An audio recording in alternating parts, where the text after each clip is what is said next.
Do bases accept hydrogen or donate OH groups? Exactly!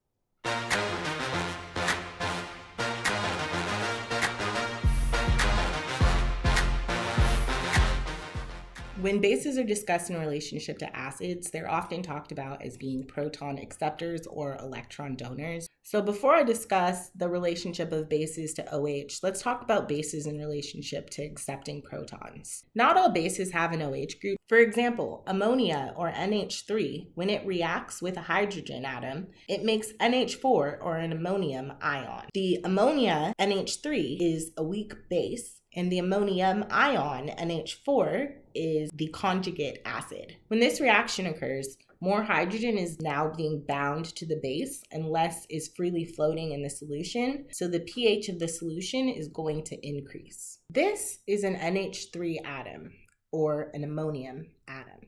And this purple part represents an electron that is unpaired, able to make a bond, but if it does, it's going to change the charge on the atom completely.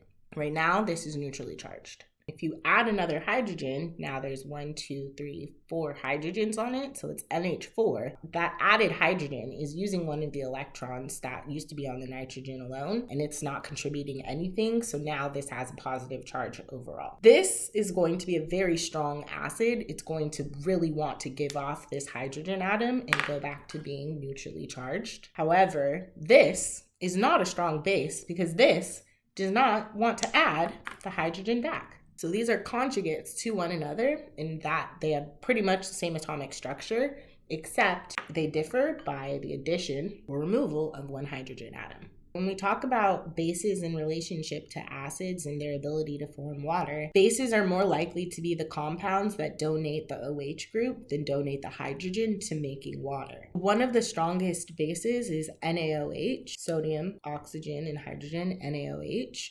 Because sodium is going to be more likely to want to be positively charged or donate its electrons, it's going to be more likely to let go of this OH group when forming water with an acid.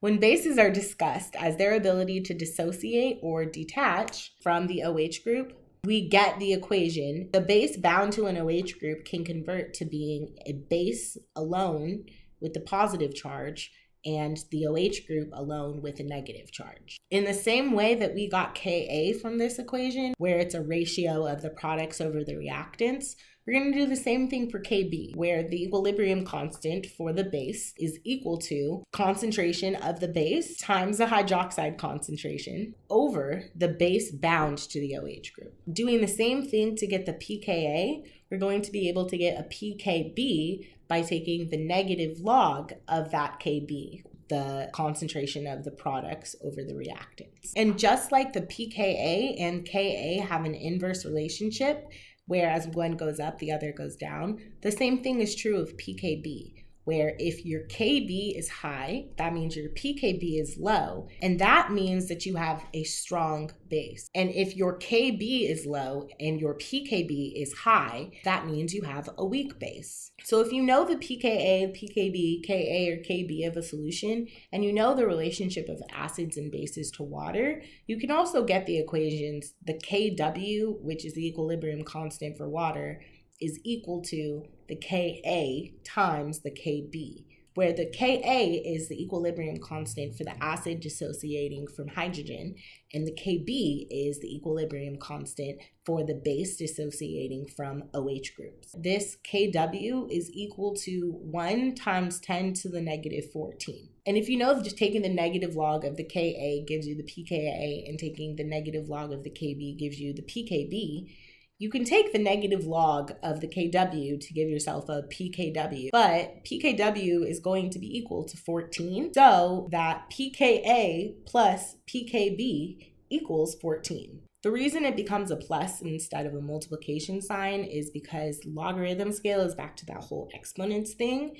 And so when you're multiplying the bases together, you end up adding the exponents together. When a strong base like NaOH reacts with a strong acid like hydrochloric acid, chlorine, hydrogen, both of these are going to fully dissociate from their OH group and their H group. Chlorine is going to detach from the hydrogen, and Na is going to detach from the OH group. Now you have chlorine with sodium, and you're going to make a salt, and you're also going to make another molecule known as water. But this is what happens when you have strong acids and bases. What happens if you have a weak acid or base? This is where the concept of titration comes through. Check that out in the next video.